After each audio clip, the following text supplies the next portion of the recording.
Hello and welcome to Ant and Rabbit. I am Anthony Denu. He is Jamison Rabbitt, and we hope you are having a wonderful day, afternoon, evening, whenever you're listening to us or checking us out, and we appreciate you doing so. Jamison, how you doing tonight? I'm doing excellent, man. I'm sitting here with you. This is the highlight of my week. Special times for special friends. Special people. That's right. Do you refer to me to your friends and family as your special friend? I'll tell you what. If this was 2001, you'd be in my top five for my phone plan. All right. Nice. Oh my God, my five. That's right. That was a big deal. That It was a big was. deal. Oh, I had to cut Oh, family members out of that. yeah. You're just constantly rotating. Yeah. Oh goodness. Okay, so it's been a few weeks since we've done a show. I wanted to talk to you about the Oscars, Ooh. and we just had the award show. Was it last Sunday? Yeah. And I don't know, very interesting stuff. I kind of wanted to get because you're certainly my go-to movie guy, Hmm. and you've been reviewing movies and doing podcasts and movie review shows forever. Certainly long before since I met you. So I kind of wanted to get into, and also knowing your history with the Oscars. Is this something like, did you grow up watching and enjoying? Is this something that you picked up along the way because you were so into movies? Is it something that you found out you were had a connection to, not just because of your love of movies, but because you got really good at picking potential winners? Or how did this kind of all come about? When did this start for you? Yes, yes, and yes. No, yeah. I mean, I've always kind of dug award shows since I was a kid. I just thought that was kind of Yeah. cool. And then yeah, I want to say like early 90s. I remember like 93, 94. That range is when I really started getting into the Oscars. And Okay. like, wow, So this you're is a interesting. teenager, like late teenager when you got Yes, into it? 17, Okay. 18. Hell yeah. Um, because then I was going to see movies of my choice as opposed to what my parents Mm, were like taking me to, right? So I was seeing the new movies not like a year or two later on VHS, but yeah. I'm going to see Pulp Fiction. I'm going to see all these movies. So um that's when I started to get into it. And then yeah, and then I started finding ways to bet on it, in more recent years. And Okay. it to me, it's kind of like fantasy football. Like Sure. I I take totally my get that. knowledge and I apply it to this, and I try and make wagers. And it's yeah, I have a weird obsessive brain for it, so I kind of enjoy that. Okay. All right. That makes sense. What makes them so important? The The Oscars Oscars specifically. themselves, Yeah. I think it's really easy to poke holes at the self importance of people handing themselves awards and stuff like that. I get it, but for me, it is. It's kind of like because I'm into sports and I'm into movies, and it's the Super Bowl for me. Yeah, I always make a big deal for the Oscars telecast. It's we got rules around here about hey, we sit down, we watch the telecast, we don't talk through the whole thing, because I really enjoy it, and I have memories going back 15, 20, 25 years of different telecasts and moments that happened, and things like that. And it's a way to mark time. It's a way for me. A lot of times, that's how I remember when movies came out was based on, oh, okay, which Oscars was that? Which horrible Best Picture choice was there? There's a bad hit rate for Oscars as far as like picking Best Pictures and stuff like that. I mean, there's some notoriously terrible choices and some huge misses that they had, but um, I don't know. I think it's just it's a really enjoyable time, and if you love movies, it's the best part of it. I think. Okay, so you made it. You said you have rules. So I want to know how these were developed. Was there some bad Oscar faux pas that you were experiencing with friends or family members, maybe in your Yeah, five, and yeah, that you kind of had to develop your system and your rules for this? yeah. I'm kind of particular. I am. I'm kind of a surly guy when it comes to these things. But I got family members, and it seems like because normally the Oscars always used to fall right around my birthday. It used to be end of February. I would have family coming in town to visit. In our household, the end of February, early March is a lot of birthdays in this house, and so it Hmm. seemed to be we would always have family around, and I would have family members, my mom, my wife, whoever, who enjoy talking through anything. You're watching a movie, they're talking, and then they're like, "So what? What? Wait, what did he say?" Like you're not watching. And during the Oscars, I finally kind of blew up one time. It was Like if you're Do you gonna know the year? Like, do you know the year? And this like, was see, I'm 46 now, so it was my 39th birthday. It was 7 years ago, yeah. where I finally just blew up and like, if you're gonna talk, just go to another room. Like you're not watching this. I'm trying to watch it, and it was like a lot of like, oh, I've never seen this movie. Oh, I don't know why they nominate these movies through the whole telecast. And I'm like, I'm missing jokes. I'm missing things. Like, get out. I'd rather watch in silence by myself. Are So there now people that are banned from watching with you? I mean, it's a soft ban. They don't know it.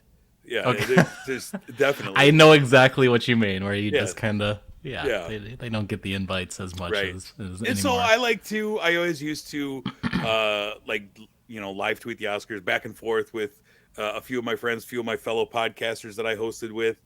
We would fire back and forth. Since I've left Twitter a few years ago. So now, like during the Oscars, I sat and I just texted with a couple of buddies. I don't know. I might have been texting with you. I was texting with various people, just kind of thoughts and blah blah blah, and it's enjoyable to me. And yeah, I'm very controlling in how I watch things. I love that. I love that there was a moment and kind of a Yeah, blow up. And I get what you said. Like, I don't know, there's people you love that you have around you, and but they just always want, like, what did he say? What's going yeah, on? Who's this guy? And I saw a tweet recently that was just kind of in response to that type, watching with some of that type of person. yeah. And it's just like, watch and information unfolds. You know what I mean? Exactly. Yeah. So it's, and especially since the movie you mentioned, Pulp Fiction, where that was really the start of so many movies not being in necessarily a linear time Right. frame or order, Yeah. that you might get information now and then realize things later about what was happening when, and why that's going on. So Exactly. yeah, I totally get that. You said you love award shows in general. Is there something that kind of separates the Oscars from others because of either how long it's been around, or the kind of the prestige that comes along, and Yeah. it's kind of the top dog, certainly compared to something that hasn't been around, what, like a third of the time or a quarter of the time, like Yeah, the it's the MTV Movie pageantry. Awards, or Yeah. Oh, I love yes. those. I love Okay. some MTV Movie Awards, the Video Music Awards. I love all those, but it's the pageantry of the Oscars, right? I mean, it feels self-important sometimes, but you go back. I love. I'm kind of in my worst moments, I'm a snobby cinephile, and I go back and like talk about movies from the 1940s, blah blah blah, and you can go back and look at those. And one of my favorite things I did in recent years was we went my co-host on Real Reviews and I went through and we chose 10 Best Picture winners that we'd never seen before and challenged ourselves to watch those. And some of them Oh, were I tough. love that. I Yeah, love and it was that. like, stop making excuses. Let's watch these movies. This one is the Best Picture from 1938. Let's watch it. Do And you it was have some great. of them? Yeah. Do you have some that you like went back and watched and became one of your favorite movies, or something you're like, oh, I didn't So realize how important this movie was? Like, I don't know, Ben Hur, or I don't know, whatever. yeah, kind of interestingly, like one of them was All Quiet on the Western Front, and then it gets remade this year, and it cleans up at the Oscars, winning a bunch of awards. Oh, wow. And that was one of those that was always on my list of like, yeah, I need to see it's one of the great war movies, but I just kicked the can down the road, and finally doing this and watching that and watching Rebecca and a few other ones, we finally like, okay, I'm just gonna watch it. This is all I've needed is an excuse to task myself with. So yeah, it was enjoyable. I just I like the history of the Oscars. It's fun. What compare? I mean, it's, you can go to different genres and kind of pick. Hmm. Like, to me, the Grammys would be. It's the Sure. same thing that people. It's top dog probably in terms of music award shows, but there's some of that frustration of who gets nominated and who doesn't, Hmm. and issues Yeah. with that, which I totally understand. But I still enjoy, as a music fan, seeing who won, who got nominated, who's up for best reggae album this year. Like, Yeah. I still find enjoyment and entertainment in that. You know what I mean? And I having do. your And you start to kind of get yourself in the mindset of the people, the body who nominates and votes, and that kind of plays into how I bet on the Oscars. Is like, well, I feel like I really understand what they are looking for as opposed to what I necessarily would love, and that kind of helps with that. Same thing with the Grammys. Like, I don't agree that this is album of the year, but I understand why they're gonna choose it as album of the year as opposed to some other more edgy things. Sure. There's been times where I'm like, okay, you guys are getting a little bit too cute as to, I don't know, like Beck winning for album of the year in like Sure. 2015 or Yeah. 2016. And you're Yeah. like, I guess, but did you guys really look at all the other things? Or are you just trying to look for like what you thought was the coolest, I guess? But Or this will get people talking. yes. Oh, there. Okay, there you go. How did, getting into the Oscars change, did it in any way change the way you watch movies? And then how, like you said, it changes, you got an idea of what they're looking for, and that's how you've been able to become really good at making your picks. But Mm-hmm. has it changed like what you like in a movie in a way, or just you're just able to kind of separate the, because I know there are things that you love that would never make it to the Oscars, Oh, like absolutely. stuff that's just fun movies. Yeah.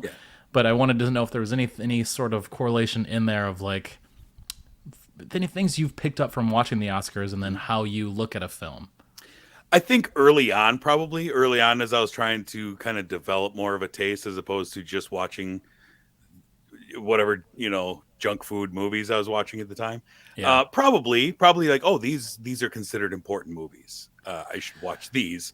And now sure. that I watch literally everything that comes out, Yeah, you know, now it's more I just am filing things away and as I'm reviewing movies, I'll say like this is the best performance I've seen all year, or this is the best animated movie I've seen all year long, or this is the best documentary. I'm hmm, really expecting this to get a nomination, but I don't think it carves or shapes my opinion of movies. Like I'm not sure. going to be the guy who's like I only like the movies that are nominated for the Yeah, prestige.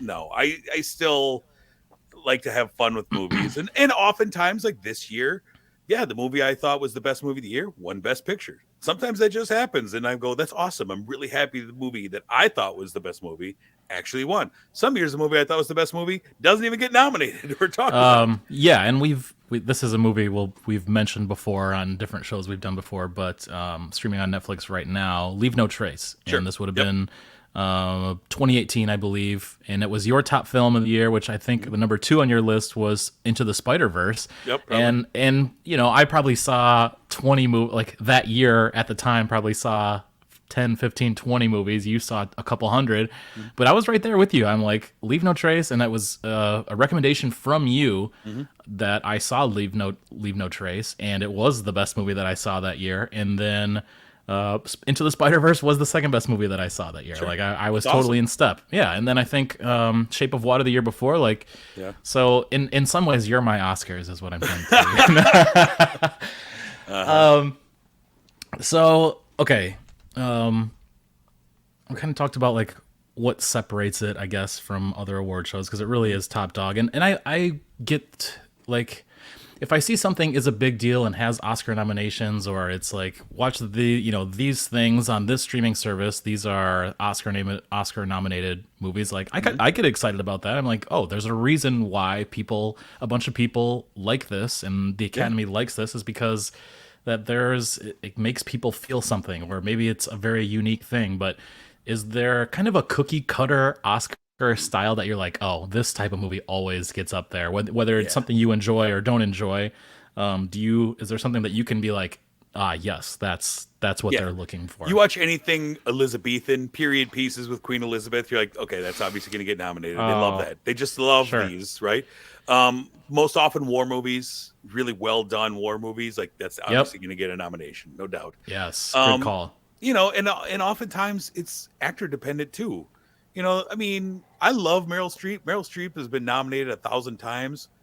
Some of those are just on name value alone, and you can see that like, wow, she got nominated for Into the Woods. She was not good in Into the Woods, but she's Meryl Streep, so I get it. But yeah, there's a lot of them. You're like, oh, this is Oscar bait. And when it comes out, I mean, all of that is manufactured. When do we release the movie to make it the most Oscar baity type of movie? Which And is like November yeah, ish absolutely, is kind of because it was your best always the window. window was you have to have it shown in theaters before December 31st. So they would push it as late as they could, but usually it was like November to the very end of the year. That's your Oscar season. It's fresh in their minds then, which made everything everywhere this year so interesting that it came out in March and still won a year later. It was still that fresh and great in people's minds because normally it is one of the late movies that comes out. Yeah, I'm not a big fan of the very manufactured Oscar bait type of pushes, and yeah, I'm not a fan of that. How would you say that streaming has changed the show in terms of who wins or how they've updated their rules for how a streaming, Yeah, something that yeah, debuts streaming and isn't even in select theaters, something that's made strictly by Netflix or on Apple TV or whatever the right. service might be. Have you seen changes in what they might be looking for or what is allowed, or how has that kind of changed? Yeah, it's been a really interesting thing over the last 6 7 years with streaming services becoming more prevalent. I think back to when um, Roma came out a few years ago. There was a Netflix movie, beautiful, gorgeous movie. I thought it was my favorite movie of the year that year, and but it was a Netflix movie. But they had to get it shown in one theater because that was the rules still, and So it was that was at the time that was the you had to minimum. have it One in theater. one theater before of a certain size, and so yeah, it gets shown in like three showings in somebody's house, yeah, that constitutes the theater. And now, okay, now it's us, but it was very much a stepchild, and you're like, well, it's probably not going to win Best Picture because the old fogies at the Academy are very protective of what's a movie and what's not a movie, right? And it didn't win. And then through the pandemic when theaters shut down and everything's being shown streaming, and everyone kind of really went like, wow, this is the way movies are going to be now. Sure. Movies are going to be streaming. The old guard is on its way out, and it looked like Mo- that. Go ahead. Especially the way that we watch movies at home, and everyone Hmm. like typically you've got the flat screen and Sure. kind of a good setup, and we're like that just seems more prevalent nowadays. So I Right. get, and then so do you think that the pandemic got changed things, and the Academy was able to kind of go with the flow a little bit on that, and it's really because of the pandemic, not necessarily because of streaming became so big? I think if you would have asked me last year, I would have said yes. That okay, the Academy and everyone, all the industry and on its own is like, we streaming is the way of the future. But then this year, one man came flying into screens and saved movie theaters. Tom Cruise showed up in his plane, and seriously though, I mean it's a joke, but Yeah, it seriously suddenly that was the theaters return of were the summer flick, right? exactly, and theaters were a thing again. And look at the Academy Awards this year, and outside of Everything Everywhere outside of All Quiet on the Western Front, which was a Netflix movie that won a bunch of below the line technical awards. Hmm. It was kind of a return. A24 and theatrical films won almost everything, whereas a few years ago it was really leaning towards the streaming platform is winning. Now, streaming's not going to go away, but I don't think movie theaters are going to go away either. I think that they're Right. finding a way to coalesce and work together as opposed to two opposing forces. It almost felt like that, like the streaming services were doing to like Blockbuster. They were doing to the same thing to big budget movie chains, and I feel like now that there's more of an acceptance between them and more of a simpatico relationship. Okay, you talked about the, like technical award shows and advances and things like that. Is there a certain, or awards, I should say, not award shows. Mhm. Is there a certain award that is not best actor, best director, best motion picture that is one of your favorite categories? Man, I love writing. Both of the writing ones, Okay, like um, original idea. original and adapted. I think those are really important. I think it's great. Like Get Out would have Get been Out, one. Jordan Peele won for Okay. best original screenplay. That's great, especially Yep. best original. I think is one of my favorites. Like, you came up with that. You didn't adapt it off of a previous property. Exactly. That's Yes. great. I love cinematography just because I love just appreciating that. And then I love the documentary feature category Okay. because I just love watching documentaries. And it's also, for years, I would watch that category and be intrigued just by the clips that they would show. But before Netflix and such, you couldn't find a lot of the documentaries, right? And I'd be Right. like, oh man, I got to find that. I don't know how. Yeah. I don't know how I'll ever Right. see that. Oh God, no kidding. And so I would have lists that I would keep of like, I got to find this someday. And now it's more, now I can see them all before the award show. But so that's always been a favorite of mine as well. So you mentioned Meryl Streep being nominated time after time after time, and not necessarily always being the most deserving. Yeah. Would you say that's your biggest criticism, or do you have other things maybe you would change specifically, or some maybe there's an award that doesn't make it to I TV, similar to the Grammys, where you're like, oh, we know they're not going to show best Latin jazz. What So this like. year they caught a lot of grief last year because they tried paring down a lot of those technical awards, not putting them on TV. Hmm. And people, and rightly so. I was kind of outraged by it too. Like these people work to show you what this is, and then you just like dismiss them. So this year they brought all the categories back onto the telecast. But I have always said they should have a best stunt category and reward these stunt people, especially now as action is getting bigger and crazier. We should award the stunt people. Those should be household names too. These guys that are throwing themselves through walls Yeah. and doing these things that only Tom Cruise would do. I always think that would be something. But when you look at like snubs and such, it's always the acting categories for me. This year, I thought that was the most egregious thing. In the last few years, that's always been where the most egregious mishaps fall is in the acting categories. And like, they did not deserve that. There are much more deserving people. Do you want to name names? Do you have, Yeah, I mean, especially from this year, if you have yeah, this something, or year, even historically? yeah, I mean, well, this year, I think for the best actress category, I mean, there was a couple of ladies there that I didn't think deserved. I didn't think Andrea Riceborough deserved her nomination. I didn't think Anna de Armas played Marilyn Monroe in the Netflix Blonde movie, Right. which was one of the worst movies I saw all year. It was Yeah. horrible. And she was nominated. And meanwhile, like Danielle Detweiler in Till and Viola Davis in The Woman King, I thought deserved it. There's a few like that every year that I don't understand the politics of how that works out. I know there's a lot of campaigning, involved in Hmm. that, but it frustrates me because like these people worked their ass off, and then they get politicked out of being, rewarded.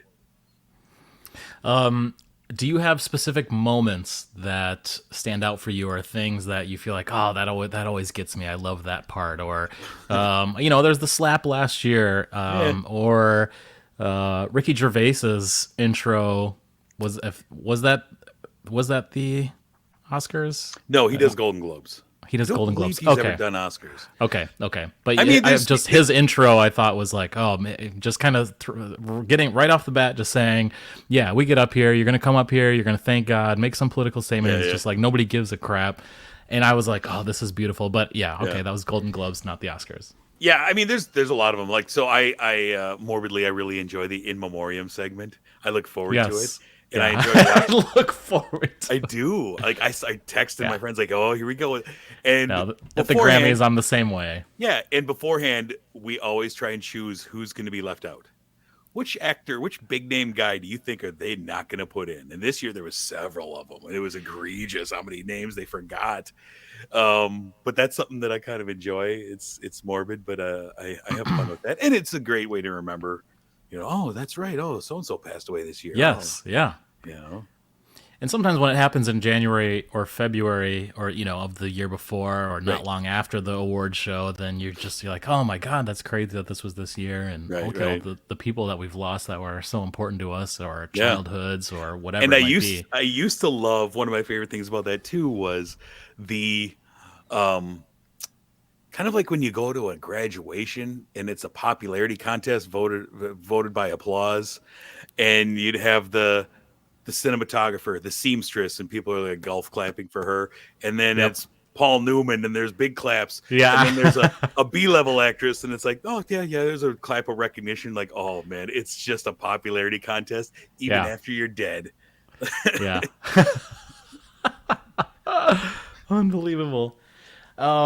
At what point did you start making picks and start making bets? Was that pretty early on, or is that No. something that's more of a recent development? Yeah. Yeah, maybe 10, 11, 12 years ago. 12 years ago, maybe. I actually started doing it because a friend of mine, two friends of mine who were hosting a podcast, um, opened up this Oscar challenge for all of their listeners. And so I was like, I'm going to go online. I'll put my picks in. And the first year I was terrible because I went with my heart, right? Yeah, you went with what you wanted to win. Yes. I'm like, oh, I really want to see this. I really want to see that. And I was horrible, embarrassed. And then the next 5 years, I won it. because I started going with what I knew. 5 in a row. Yes. And that was fun because some years there was, 40, 50 people, involved. So you're That was a lot cleaning of fun. up. If there's Yeah, is there yeah. money? Okay, hell yeah. Okay. Um, yeah, and then so ever since then, I've been doing it. I do it. I fill up my brackets, just like anything else. I post them online to keep myself accountable, so people can see, Right. what Right. idiot decisions you make, and yeah, it's fun, and it's kind of, it's kind of like we're in the middle of March Madness right now. It's kind of like that where I'm sitting there marking this one off, and oh man, I had that one, called that one. Yeah. That's fun. Yeah, and some years have been great. Some years have been rough, mediocre.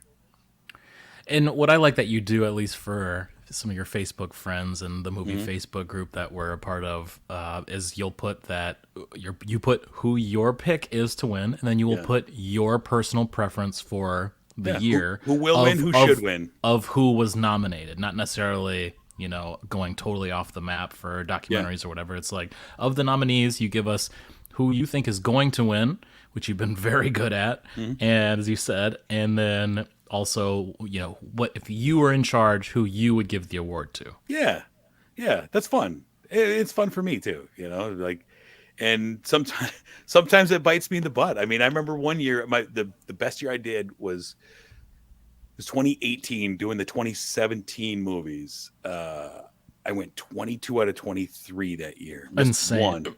one. And ironically, the only one I missed was best documentary feature. There was a documentary called Icarus that came out at that time about Lance Armstrong's doping Yes. scandal, right? It Yep. was one of my 5 favorite movies of the year, this documentary. I didn't pick it though because I didn't think the Oscars would pick it. I picked a documentary called Faces Places that was by a noted documentarian, Agnes Varda. It was kind of the end of her life, looking back, and I'm like, oh, this is Oscar bait all the way. They love this lady. She's 90 years old, kind of telling about her life as a filmmaker. Like, this is such a slam dunk. And then Icarus won, and I was like, that's awesome. One of my favorite movies won, but I almost had the perfect score sheet, Wow. you Yeah. know. So it was, yeah, it's kind of interesting. It kind of like, wow, the one time I tried going with my head over my heart and I lost, but Unreal. So it was yeah, kind of a 1 year turnaround for you to go from making picks to being really good at making picks. yeah, I just had to adjust my, because I watch all these movies, Yeah. so getting them right isn't as much. It isn't. How do I explain it? I'm not so concerned about getting them right because I should get a lot of these right. I watch 200 movies, right? Yeah. It's when I get them wrong that it infuriates me, especially like last year. I didn't get Best Picture. I did really well. I think I missed 2 or 3, but I didn't get Best Picture, so it ruined the whole night for me. Like, yeah, Coda won. I thought Belfast would win, and I was like, "Oh, you did great. You only missed 2 or 3." And I was like, "Yeah, but I missed the biggest one, so none of this matters." You know? We're kind of in a big stretch of foreign directors getting the best motion picture, because I think we had 4 years in a row where it was Hispanic, if not specifically Mexican directors Yeah, Inarritu winning won back to back, and then you had Del and that Toro, was Birdman and Revenant, Revenant. Yep, and then you had Shape of Water for Guillermo del yep. Toro, and then, am I missing someone? I'm drawing a blank, and then you had Bong Joon Ho for Parasite. After that, Sure. And then this year, yeah, then you had the Daniels this year. okay, Yeah, yeah, God, interesting. That yeah, I like that it's going that direction though. Like, I feel like, I don't know. yeah. It's not just the same. Is it going to be Steven Spielberg or James Cameron this year? Right. Yep. Exactly. Exactly. Yeah. So you're okay. So your hit rate is pretty high, and are you only in pools? Or are you going to Vegas on these on your odds, or is this something we don't want to talk about? Or There's sites that you can go on and okay, you can vote. The only hard thing like for me is I wish the Oscars were earlier in the year. Like they used to always be in February. And then after the pandemic, they got moved to late April that year, and now they're mid-March. I wish they were earlier like they used to be because I feel like there's 2 months of award shows, SAG awards, and all the award shows, the the Grammys are BAFTAs. right in there. Yep. Yeah, and well, and specifically for movies, it feels like everyone knows who's going to win the major categories by the time we get to the Oscars because it's been so long.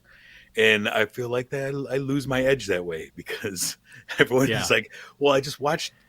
I watched Kiwi Kwan give an acceptance speech 12 times in the last month. Yeah. Of course he's going to win it, like, yeah. Okay, so you think the accessibility to award shows and even maybe movies has, like, watered down your greatness in picks? Yeah. Like, that's right. I think fewer people should see movies, so it's more impressive when I get them right. Oh my god, I love it. Okay, well, kind of doing a little transition here as we talked about, betting on picks. You and I are both wrestling fans. We have been for many years. Yes, sir. Probably going back to each of our childhoods. For sure. And now it looks like Vince McMahon is in charge of WWE, kind of the NFL of wrestling, even though there is now competition, which we hadn't really seen for basically going back to the late 90s, early 2000s, but really the late 90s. Like someone who could actually, outduel them in terms of ratings. He went to FanDuel and DraftKings to see if you could get wrestling on some of these gambling sites, so anyone could make bets, on their phone. It's pretty easy for me to poke holes in this, but what was your take? I was going to say, what do you think about how is that? How can you have serious bets on scripted programming where there are people that know the outcomes? There's influence that can be put on things. Like, how can you explain to me how that works? I can't. And the thing that keeps coming back to me is what happens when a match ends in a schmoz. And for those of you who don't know, that's when sort of like chaos ensues and you don't really have a winner, and maybe the referee got hit with a chair, and the match just kind of ends, and there's a bunch of guys in the ring and people running in and out of and we don't really know what happened, and it sort of just ends without a finish. What is that one of the options that you put in for who wins a wrestling match? I don't understand. So the wrestling business as a whole is one of the leakiest secrets. I mean, there's dirt sheets. There's been dirt sheets for hundreds of years of people who have rumors because wrestlers and people around wrestling love to talk and love to show how smart they know and how much knowledge they have about a secret situation. So nothing's really secretive, really. And so how do you, if you're a bettor or you're one of these companies that is acting as the bookie, how do you ensure that a finish doesn't change because the odds suddenly are swinging because everyone's betting? WrestleMania is coming up. Roman Reigns, Cody Rhodes. Everyone's betting on Cody Rhodes. So why wouldn't you as a company then start putting money or have somebody put money on Roman Reigns because suddenly the odds are huge, or you change the finish, or do you have to, will they have to, like Triple H or Vince McMahon or somebody, do you have to seal an envelope with the results for your thing 2 days before and turn it into some authorities? Like, these are going to be our results, and nothing will change on there. So you can take these and put your odds. Like, how do you ensure that nothing changes, or somebody doesn't go in business for themselves?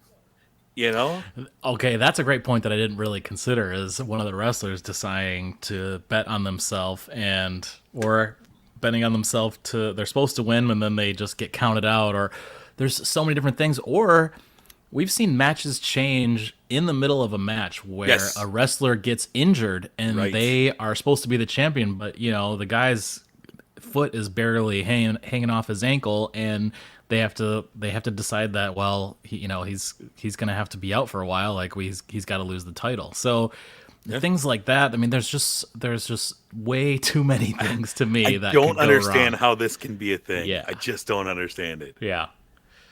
Not quite understand that, but interested to see just in the story and how this all goes. But I think this is another creation from a madman's mind. This is true. Interesting stuff. Well, I think that about wraps things up, man. How anything else you want to get off your chest about the Oscars? Do you have an Oscars tattoo? that you want to Oh, I should. tell us about? I should. My When favorite. you go 23 for 23, Yeah, then yeah. When I finally do it, my favorite one was a few years ago, 6 years ago. It was my 40th birthday. The Oscars landed on my birthday. It was a lot of fun. My wife threw a surprise 40th birthday party for me, but she also knew, again, I have rules with the Oscars. And so she had a surprise birthday party for me over at a relative's house.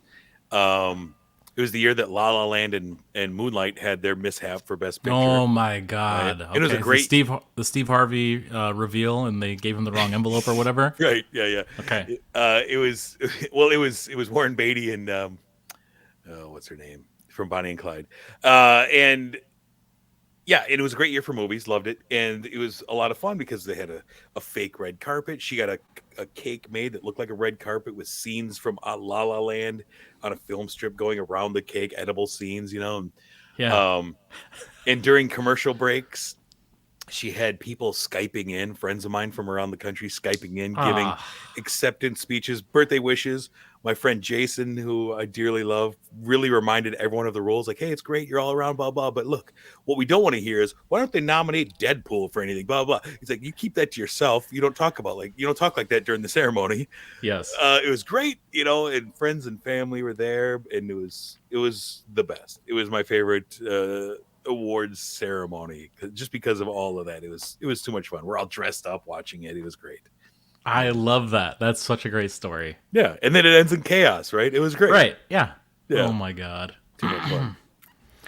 Good stuff, man. Well, I think next time on the show, I want to dig deeper into this, the yearly list and talk about, all the work that you put in throughout the year and all the horrendous movies that you sit through Oh for man, hours and hours on that's end. the worst. And all of the Lyle Crocodiles and Space Jam 2s, and I want to get into just the worst of the worst. You've looked at this list. I've checked out the list, and I'm going to check it out a little bit more. It's just very interesting to me. Like, in some ways, I wonder if you, just as a preview for the show, like, would you rather a movie be awful and finish near 200, or is it, or does it, a movie that makes you feel nothing, like maybe is like 100 to 120, are those actually harder? Like, can you hate something so much and put it dead last because it makes you feel something? Or is seeing something mediocre actually worse in a lot of ways? I'll give you a quick little thing. I keep track of all the movies I watch during the year. I keep a running list, put the movie in, put my score next to it, blah, blah. I also use Letterboxd, which is great for that because it's got every movie. But, and then at the end of the year, I start compiling my list and massaging the order and blah, blah, blah.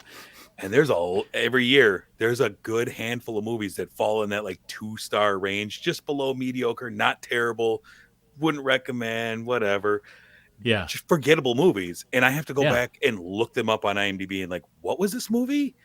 Oh, yeah, I vaguely remember this. I just watched it 5 months ago. I gave an opinion on it for 9 minutes. But there's always like a good handful of those movies. And like, they're just blah. They're nothing. I would much rather talk about Moonfall or Blonde, movies that get me viscerally just angry. I'll go on and on about those. You got to cut me off. And those are ones that I remember. I remember the end of my list every year. I know what the bottom 5 were. Because those are movies that angered me, especially if I'm sitting in a theater for 3 hours just shooting Superman laser beams out of my eyes at the screen, Yeah, that's way more fun. Oh, I love it. Yeah. Well, a good little teaser for our next show, which I'm very excited to do. Sure. Thanks for joining me, man. This was great. I always love joining you, Mr. Denu. You're the best. I'm your special friend. You are. All right, folks. Thanks for checking out Ant and Rabbit. We will see you next time.